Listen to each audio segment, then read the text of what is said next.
want it.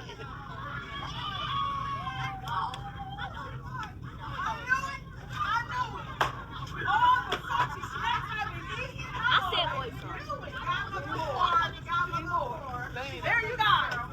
Baby L is T. Take this phone because I didn't want it. Yes. Yes. Why you keep coming here? Excuse me? Why you keep coming here? Because I can. This is my sister. If she want me to come over here, I can. You wasn't saying it when you was staying at my house for 2 months because you didn't have a place to stay. First of all, I don't have people looking for me, trying to fuck me up. Who's looking for me, baby? I'm not hiding. The world. I'm not hiding. It looks like it. How? You ain't going to work for one, and you over here where you usually don't be. Where nobody will think what you. What up, YouTube fam? It's your girl Glam Cam, and what I'm gonna need you to do is click like. Please subscribe and comment if you like. The comments are open to all. I want to hear everybody's point of view as we get justice for this baby girl, Naziyah Harris. This is who it's about. This is who I'm doing it for. As all of us, as you probably feel as myself, it's not a day that went by that I'm not thinking of Naziyah Harris. So I felt like I have to do these videos to reach out to everybody, because I know not only myself, like I said, thinks about this little girl, and we want justice. We want her to be recovered. You get what I'm saying? That's what we want. Throughout this, it's been so much background of everybody else now, but I think it was much needed so we can know why this situation occurred. So getting the background of a lot of people have been helping a lot put pieces to the puzzle. But it's been like so many predictions of this point and that point that everybody just about got their own prediction. But somewhere we're going to come on the same page somehow when that justice come about, when that baby girl get recovered, when we find out who's all responsible in fact. Because I'm going to tell you, this is not a one man's job, and that's for sure. We need justice for little Naziyah Harris. I'm going to do some background on this Jarvis Butts first. Jarvis Butts, the prosecutor said about Jarvis Butts, and this is a known fact, have a history of targeting and befriending women to get close and essay their daughters. He also has been charged for reportedly essaying 2 other young girls. Prosecutors called Butts a serial child rapist who essayed and assaulted an 8-year-old family member and a girlfriend's 4-year-old daughter who reportedly caught chlamydia from the assault. Naziyah Harris went missing and last seen January 9th from Cornwall 3 Mile, getting off her bus stop. She was captured on camera walking from that bus stop with her Rugrats coat on, with the fur around the hood, white and blue shoes, and blue jeans. She wasn't reported missing till the next day, January 10th, by her grandmother. That's a whole nother day.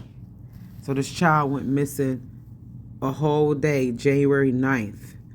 And a lot went on with her day, that whole day, January 9th. Nobody reported her till January 10th. Prior to January 9th, or possibly that same day, she asked her auntie Shannon for directions of a particular spot.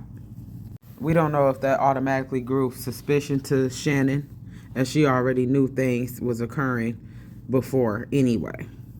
I'm thinking of key clues of when Shannon said she had to go through Naziyah's tablet before, and she knew of 2 different passwords.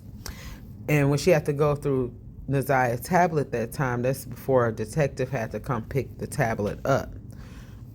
So I'm thinking that Shannon already been through that tablet some times before. So she already had a clue of what's going on, and she already knew what was going on. Shannon also shared a twin, Marquita, and they have an older sister, Kenyatta.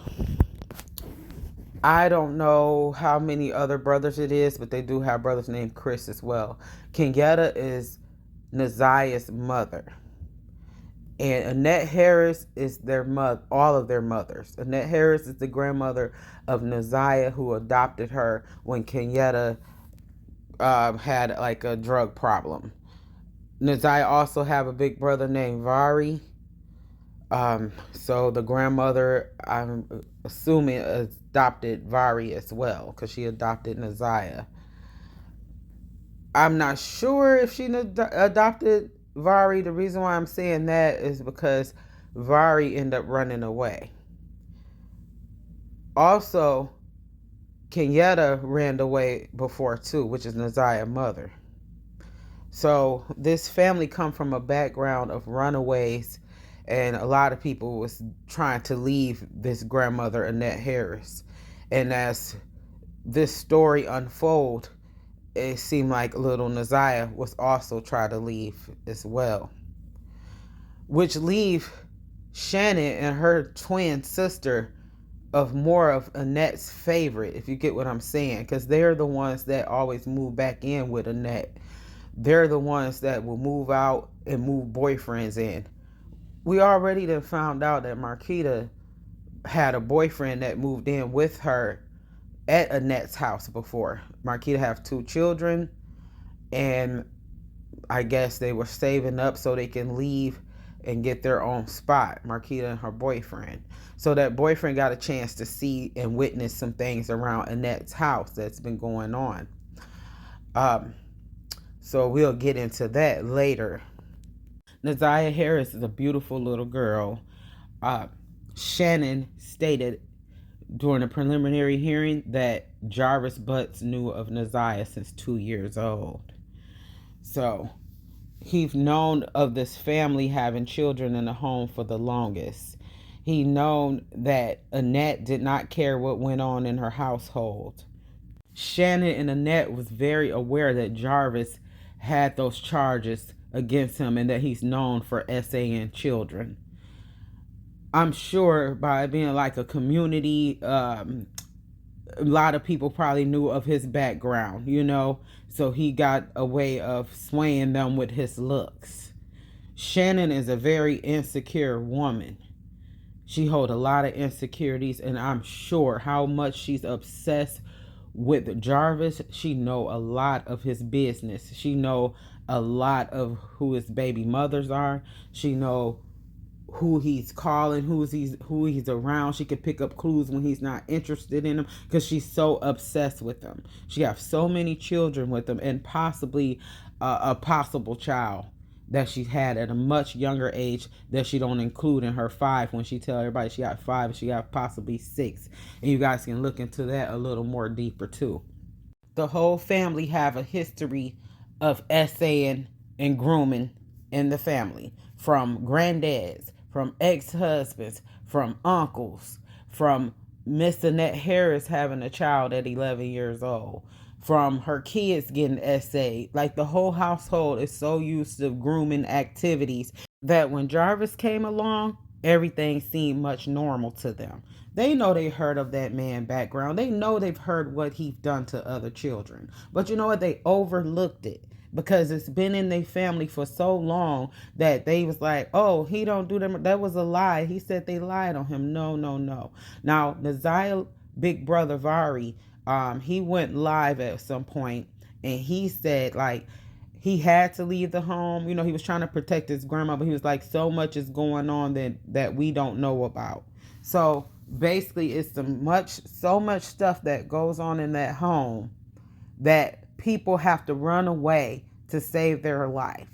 Now, this little girl, Naziyah Harris, she didn't feel protected in that home at all. She had these 2 bully aunts that was her grandmother's favorite.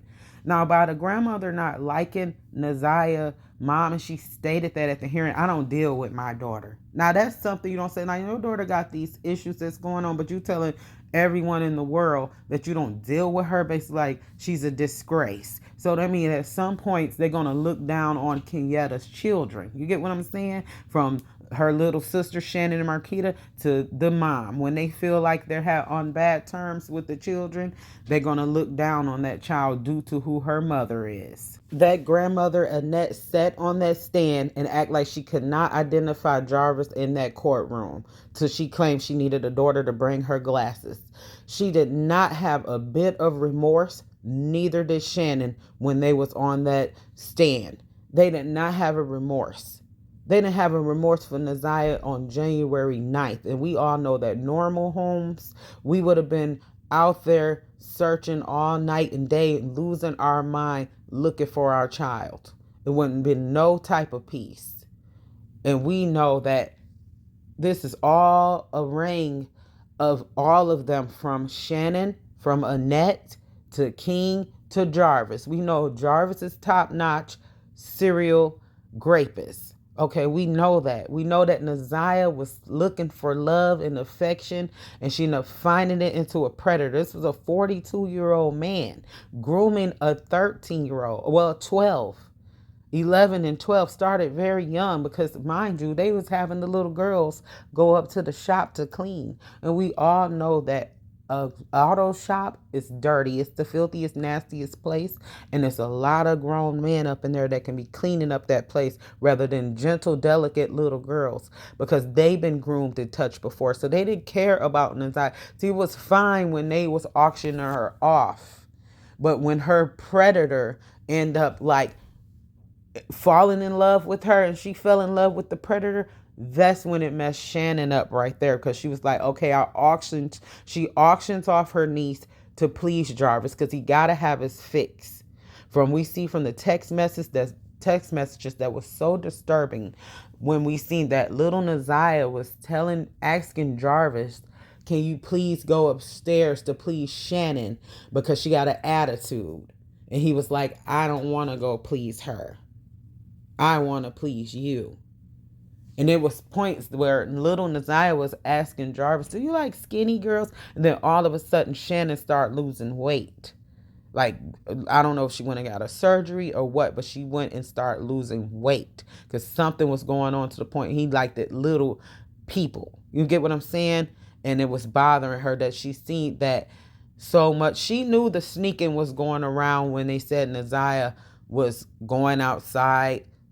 She just walked up and down the street, but we found out with the text message, she was walking up and down the street to meet Jarvis. But see, any other day is Jarvis texting Shannon asking, can the girls come up and clean? Or Naziyah's asking her aunt Shannon, do Jarvis need us today to go up there and clean? Okay, it just don't sound right. Because first of all, how is they getting up there to clean? Are they walking?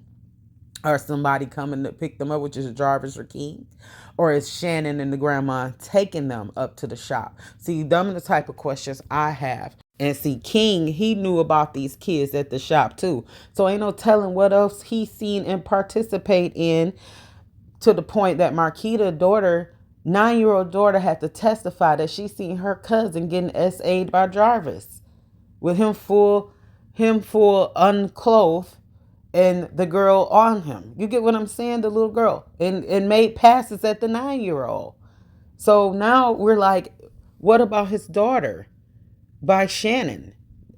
Because she have the daughter and Naziyah go up to the shop sometime, to the point that Naziyah in the text messages say she don't want Janiyah to come this time because she do too much. And then Jarvis replied, I knew you didn't want her to come. And then Naziyah replied, because that is my, DICK. It got very graphic and disturbing with the text messages. You get what I'm saying? So it started forming, as in Naziyah started getting a close bond with Jarvis. Something was going on in her home, some serious abuse. Because see, that type of home, Annette don't care what goes on. She got chains on the refrigerator. She don't want the kids to get access to food. And ain't no telling what's going on with the foster children as well. That's what I'm saying. That's house of horror. So all the whole time of them lying on the stand at the preliminary hearing, saying that Jarvis don't come in the home, it is already told through the text the evidence that Jarvis been in that home. Naziyah saying, come upstairs, meet me in the bathroom, meet me in the basement. He said he's about to sneak in, who's all there. It was a lot of consistency going on there, to the point that little Naziyah had him stored in as Bay for life in her phone. And mind you, at the hearing that they said Naziyah did not have a phone, Naziyah clearly had a phone that she was able to access Jarvis. So they were so consistent that Naziyah started, like I said, forming a tight bond with the person that's SAing her, that's grooming her, giving her that attention. He have a thing for young little girls. So he's fully in tune with her. Shannon is catching on to this. She already knew what was going on, but she's catching more on to this. So Naziyah ended up becoming with child, to the point it's affecting her gym class. She said she didn't want to get an F. She's stressing this to Jarvis. He's backing down on his text. He's not, if it's not involving them laying down, he don't want to hear it. And mind you, like I said, Shannon is going through Naziyah's stuff, as her devices. She's been seen that, but when she's seen, because if you see the beginning of this video, you will see that is Shannon celebrating her 5th child. And it is Instagram post with little Naziyah holding a newborn baby. And that was Shannon just giving birth to that child. I did not see Jarvis in the background because, mind you, he don't supposed to be around children.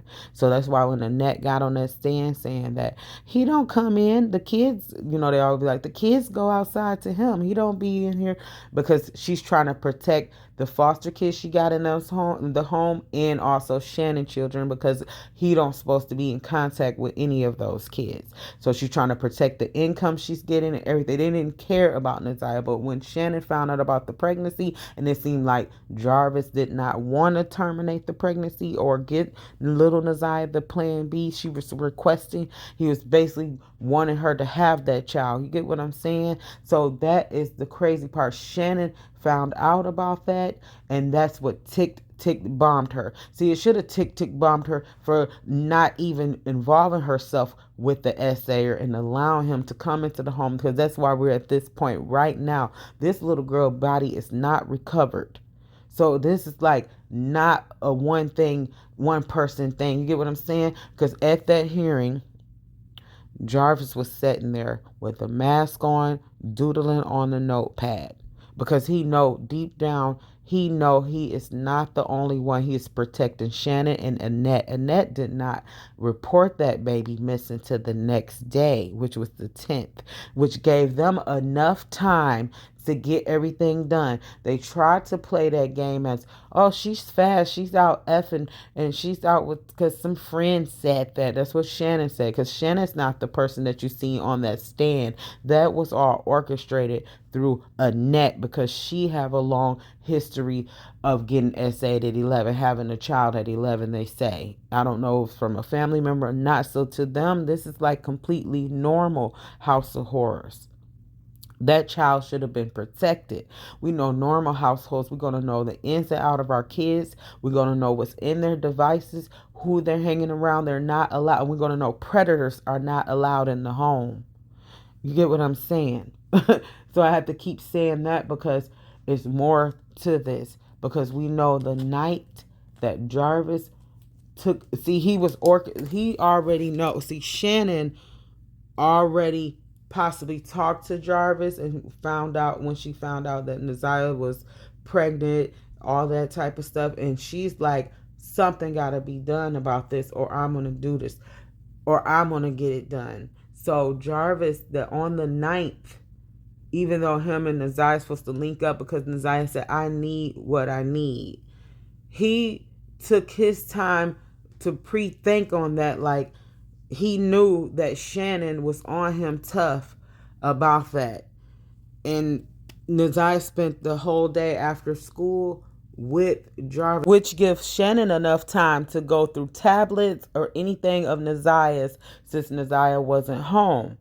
So Naziyah spent the day with Jarvis. They went to Ypsilanti. Jarvis, Naziyah and King. They seen some of King family members. Jarvis' sister seen Naziyah in and out the truck. She didn't know who Naziyah was at the time. King they get back from Ypsilanti. King had to leave the shop at before 9. Jarvis checked into the motel at 9:30. Mind you that Shannon is familiarized with that motel. She said that Jarvis takes her there as well. And Naziyah is familiarized with motels as well because as she stated in the text message that she wanted to go to a motel one night. Jarvis said, why? She said, because we'll have more space. So at some point when they're at that motel, Jarvis had to contact a baby mother to use her vehicle, a different baby mother to use her vehicle.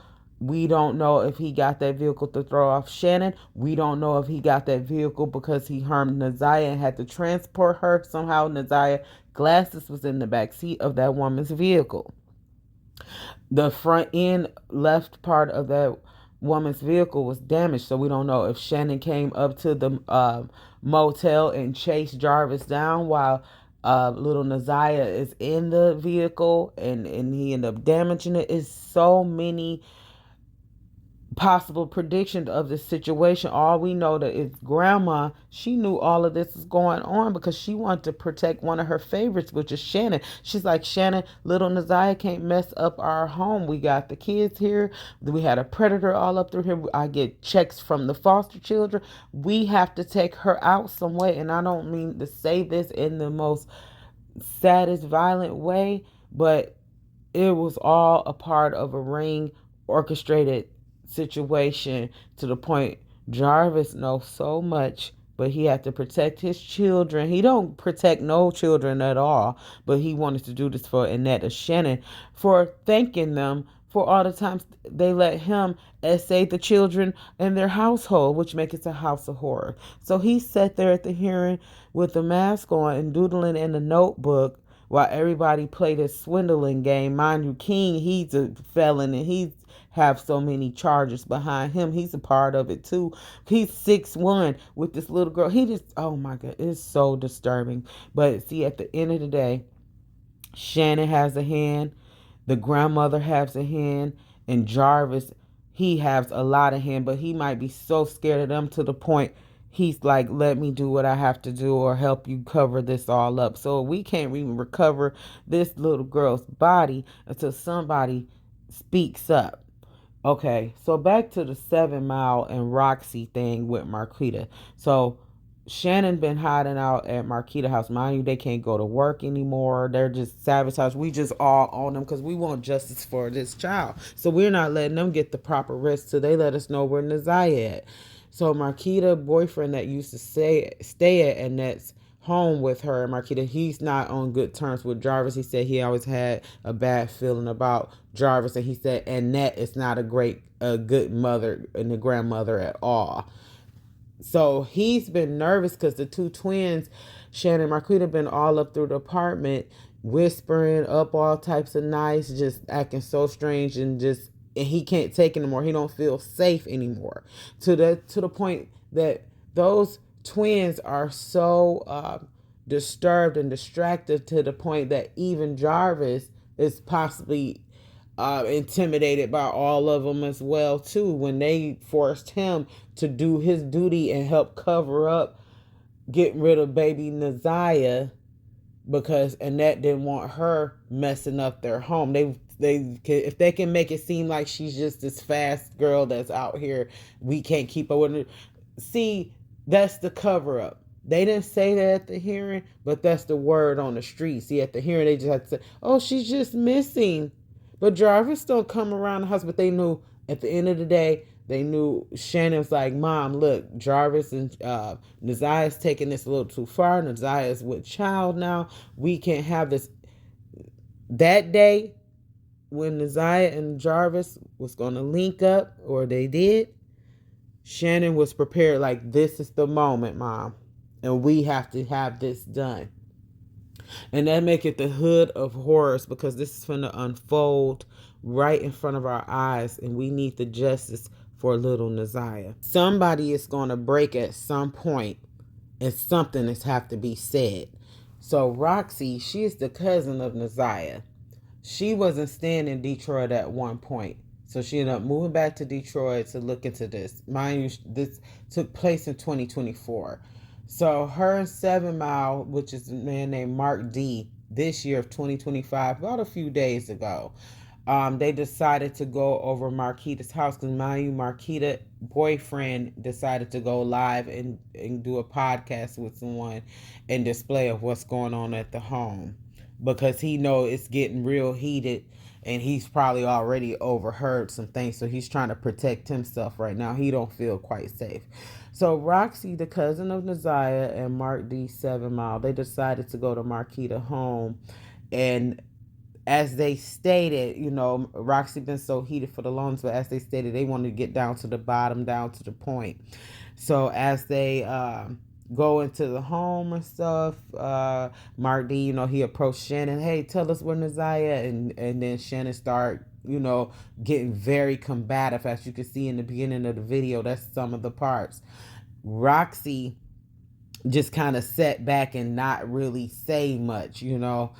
But it got to a point where Shannon went into the kitchen and Roxy and Shannon start talking. And next thing you know, Roxy kind of backed down on, don't attack the family. Don't say nothing to approach the family. But see, look, no, we need to know. This is about Naziyah. That in the first place. We all know that Shannon knows something about where her little niece is at because they're heartless. So now Roxy kind of backing down. She don't want to do business with 7 Mile no more. And Marquita, I don't know what's going on with her boyfriend, but I know he was scared for his life. And I know that he said he slept with both of the twins. He was like, that's how they cut. And we all know he's telling the truth because Marquita had dated Jarvis when she was much younger as well, underage. But the whole point is we need to find out where Naziyah at. So whatever that Shannon told Roxy that day, it made Roxy just kind of not want to link up with 7 Mile, who he more attentive to missing people in his community, and work closely with the law enforcement to help out with those situations. And Roxy, they already have like a little horror past too. So it basically looked like a cover up now for her. Like, let me protect my cousin Shannon. But see, no, that's not how we look at it, Roxy, because when she first came on the scene, she was against the family of what they allowed this predator to do to the little baby girl. We got to understand that little Naziyah is a little baby girl who come from a broken family, a cruel family, a house of horrors that don't protect children. So none of this was on her. She don't know better. She's groomed, whatever she says, she's groomed to say those things. This baby is not developed all the way on no levels. This is an elementary child. This is a student. That's why it hurts my heart. So I really can't roll with Roxy anymore because our whole focus is on little Naziyah, and we need to get those answers out of those family members if you know they're cut like that. You get what I'm saying? This is not right. But please click like and subscribe. Thanks for watching this video.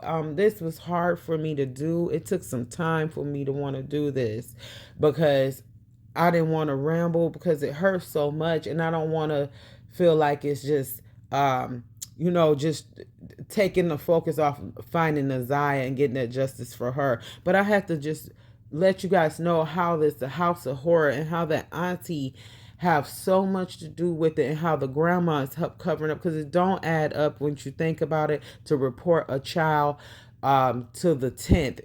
You don't need no 24 hours when it comes to a little baby minor. But guys, thanks for watching. Justice for little Naziyah. Click like and subscribe, and we will see more of this when the trial come as well.